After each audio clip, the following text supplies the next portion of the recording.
Okay, welcome back. I don't know what that was. I think my computer started randomly updating or something. Anyway, so we'll pick up right where we left off. It's stress and trauma. It was actually a great place to break because the rest of the presentation is more about trauma. So trauma is when your body is overwhelmed, completely overwhelmed by the demands, and what you're experiencing is something that is really dangerous, that where you experience a threat to loss of life or complete loss of psychological integrity. And so if you think, oh my gosh, I'm so stressed about this, I feel really overwhelmed, that's not necessarily trauma. Just like the words depression or panic attack, people will say, oh, I'm having a panic attack when they're likely not having an actual clinical panic attack, or they say, oh, I'm so depressed about that when they're really not depressed in theory. They use the word trauma a lot. Oh, that was so traumatic. I'm so traumatized.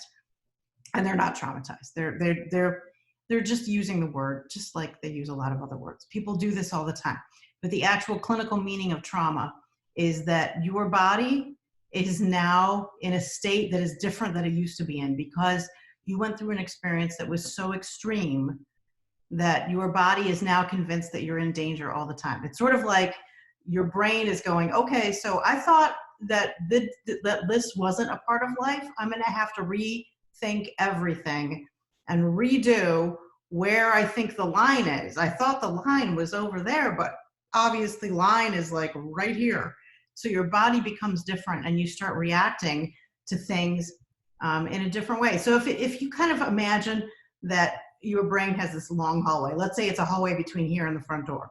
Okay, so you've got this hallway and the brain used to think that potential danger started at the front door. And then you have something that created legitimate psychological trauma. The brain is then saying, whoa, the front door wasn't it, I was wrong.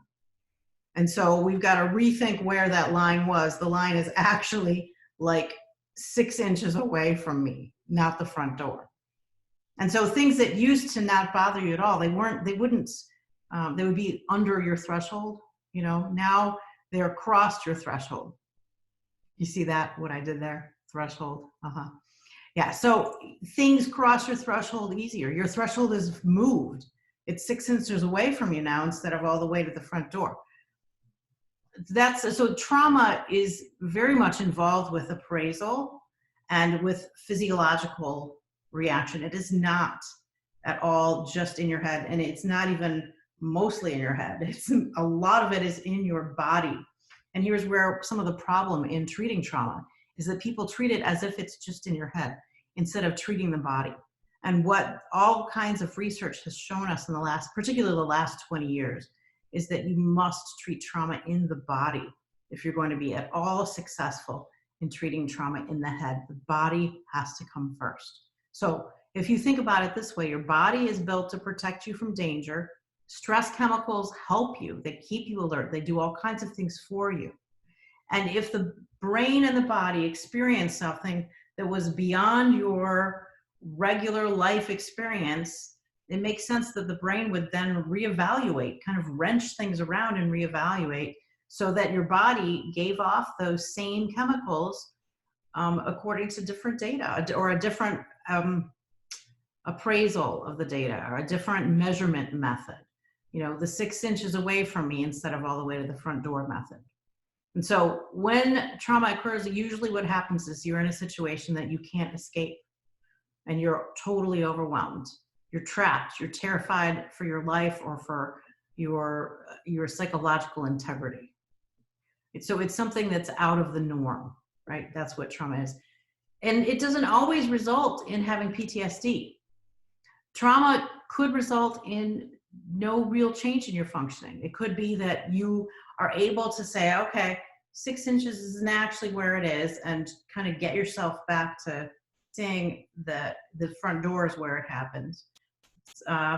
Might happen. Sometimes there's some pretty good treatments that do help with that. And what it basically does is it says to the brain, look, I know you think that you're 6 inches away, and here's the reality. Reality check, you're not. Reality check. This is the actual length of the hallway. Reality check. And so you keep bringing your brain back to reality.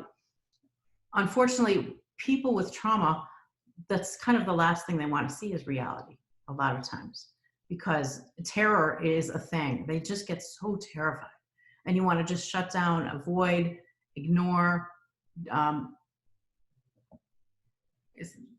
whatever you can do to not have your feelings. And so you get kind of divorced from your body and your feelings. Now, there are two ways to look at, or two major diagnoses with trauma after a minor diagnosis. The minor diagnosis would be you have an adjustment disorder. Say something awful happened and then you adjust to it. You're not really having lots of trauma symptoms, you're just having a lot of trouble in the moment. So we would call that adjustment disorder.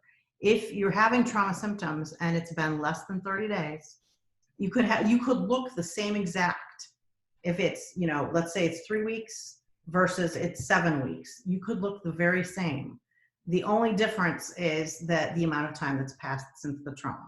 So if it's been 30 days or less, then we call it acute stress disorder. If it's over 30 days, then we call it post-traumatic stress disorder. Okay. Trauma affects your whole body. And here's a little example for you. There's some information in the book that's useful, but I thought I'd add this kind of interesting example, because a lot of times people don't think of inner ear disorders as being related to trauma at all. But here's an article showing, and this article you might notice is from 2003. So there are a lot of things that we've known about like this for a long time. They're still just kind of trickling down from the research. And so, most people don't read a lot of research. Most physicians don't have time to read a lot of research. So here's an article that looked at how your inner ear can be reactive to trauma. So you've got the sympathetic nervous system. Remember that this is what's happening when your body is all upset. That will affect your neuroendocrine system. So that would be things like your thyroid, your adrenal glands, your blood sugar management, all sorts of things like that. All of those things also affect your immune system. Sympathetic nervous system directly also affects the immune system. And so you have effects all the way through these things. And so here, this is the abstract from the article that said persistent elevated levels of stress hormones. You can have this with chronic stress. You can have it with PTSD. You don't have to have trauma to have persistent elevated stress hormones. But trauma would certainly create this. And it's because the body's constantly seeing trauma, and so it's pumping out more cortisol. So persistent elevated levels of stress lead to disease states. And so this review looked at bringing together data to describe evidence of stress hormones in the inner ear. Like, you don't think of stress hormones going to your inner ear, but this is a review. So it's not just one article, it's a review that looks at lots of interactions between those systems and ear functions, and that can therefore explain or contribute to things like vertigo, hearing loss, tinnitus. So trauma can affect all kinds of places in the body. Stress has potentially debilitating effects on the body. So it can affect your memory. It can affect your heart. It almost always affects your gut. I think every single person that I treat with anxiety has trouble with at the very minimum, a very sensitive gut. When you handle the stress, it's fine. When it's chronic, then it's not fine. So chronic stress or trauma, or both. If you're having chronic stress, you have to change your life. That's like the message. You can't just go like this and hope that this stress goes away.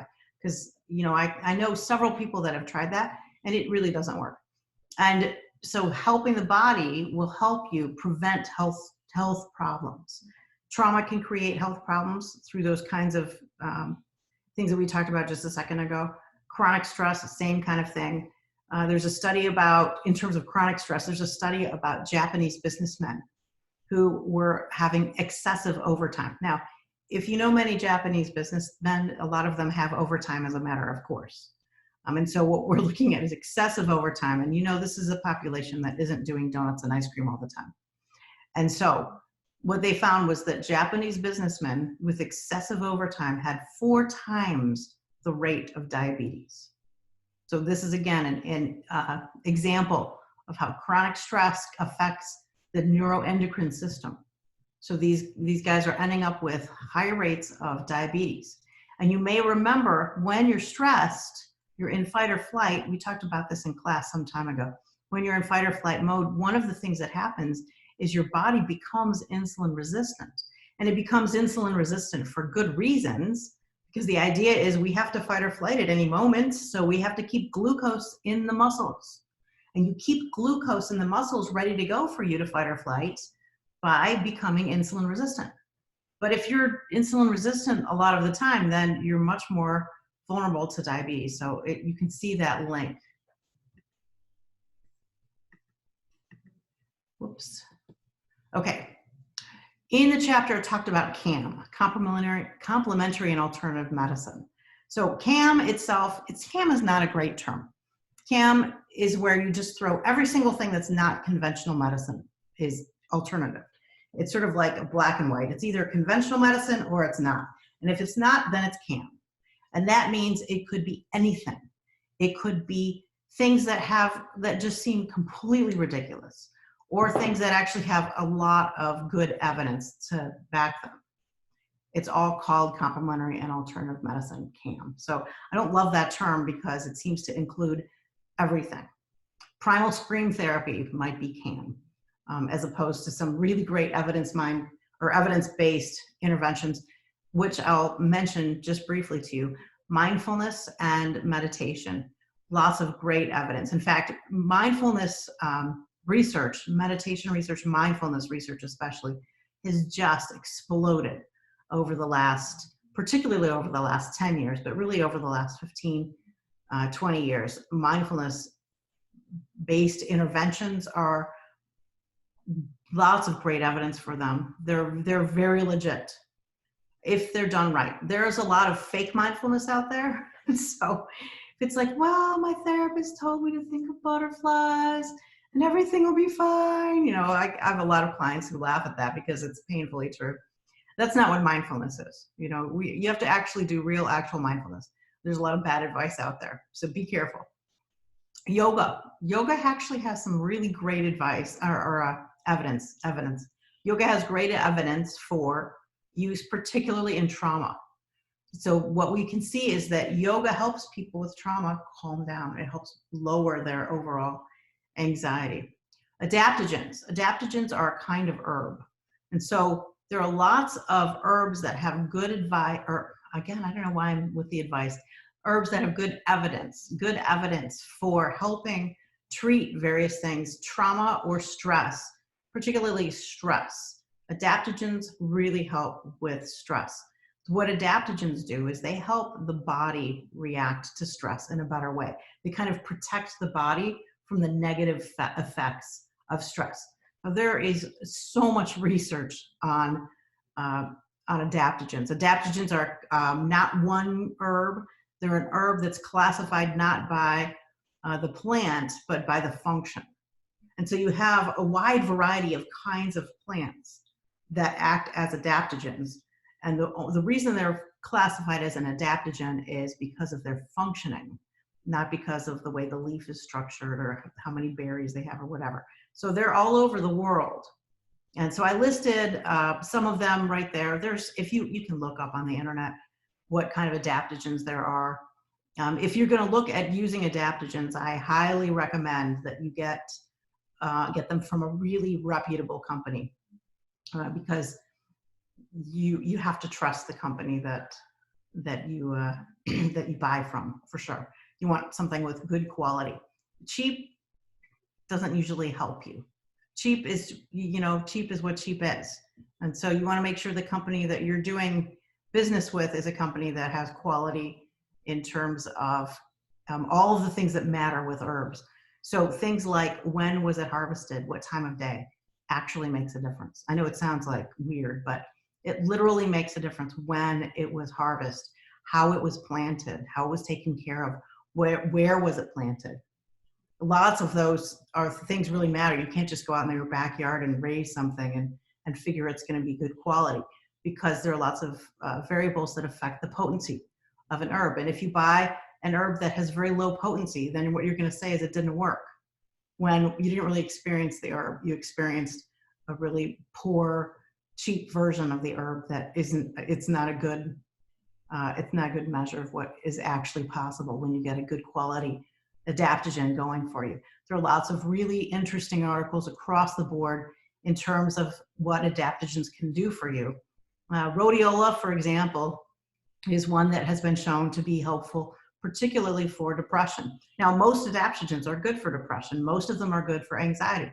Most of them help you sleep well. Most of them help your stomach function better. Most of them help protect your liver. Most of them help with your heart rate. That's why they're called adaptogens. They could do things across the board. All right. Here is your activity for the week, okay? What is your perceived stress score? So make sure you go through that little area in the lecture and calculate your perceived stress score. Tell me what you think about it. Do you think it makes sense to you? Where does it fall in terms of where you expected it to fall? Okay, number 2, what are 2 things that you tend to avoid rather than address? I want your insight into this. If you're too embarrassed about what those are, you could say, I thought of thing A, and this is like, it rhymes with cinnamon. I don't know. You don't have to tell me exactly what it is if it's too embarrassing, but it's, I think, helpful for you to identify 2 things that you tend to avoid rather than address. All right, then 3, I want you to practice some small steps toward discipline. If you need to sit in a room and turn the light on and off for like 10 minutes every 2 minutes to create that beginnings of that muscle, think about it as a self-discipline muscle that you're starting to exercise, then do that. Don't punish yourself ever. You only reinforce, only. You only say, great job. And then 4, identify activities that increase your sense of mastery. I want you to track your sense of mastery. So make a record and do it 3 days a day. Do mastery 3 times a day for a week. So you're going to do 3 mastery experiences every day for 1 week. And you're going to make a record of this. And if you can, I want you to ask a friend or a family member to do this with you so that you have somebody else who's also seeing the benefit, seeing that difference in your sense of competence or confidence, and see if it makes a difference for your family member as well. Okay, that's it for this week. I'll see you not next week, because next week you have spring break. So you enjoy yourselves there. And when you come back, we're going to talk about psychological disorders. All right, lovely. Take care.